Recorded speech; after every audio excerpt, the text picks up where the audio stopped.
Scapegoating often emerges as a way to hide deeper family dysfunction. It shifts attention away from the issues affecting the entire unit. Instead of addressing these problems, blame is placed on one person. This allows other family members to avoid responsibility for their actions. In some cases, scapegoating arises to protect the family's image. A family may wish to appear functional or morally upright to outsiders. The scapegoat is portrayed as the problem to preserve this facade. By focusing on one person's perceived flaws, the family distracts from their collective issues. Parental insecurity can also play a role. Parents who struggle with their own failures or traumas may project these onto a child. This child becomes the scapegoat, blamed for everything wrong in the family. The parents use this as a way to cope with their own inadequacies. Sibling dynamics can contribute to scapegoating as well. Rivalries, favoritism, or jealousy may lead one sibling to be singled out. The scapegoat may be the child who is seen as different or does not conform to family norms.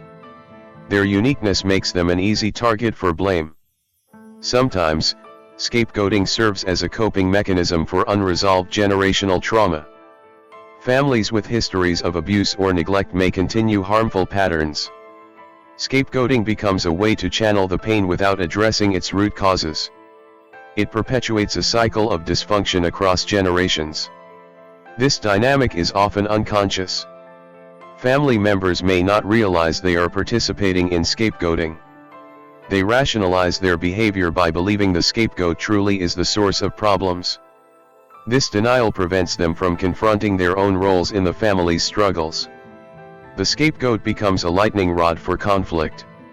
Any tension or disagreement within the family is directed toward them.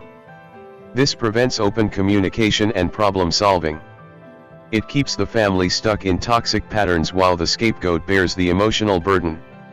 A person with very low self-confidence, including a parent, may use scapegoating as a way to boost their ego. By blaming someone else for problems, they deflect attention from their own insecurities and perceived shortcomings. This behavior gives them a temporary sense of control or superiority.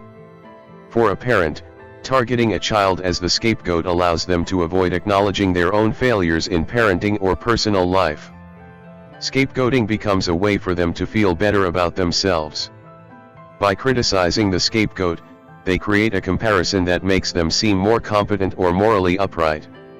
This is especially damaging when the scapegoater is a parent because it exploits the inherent power imbalance in the relationship.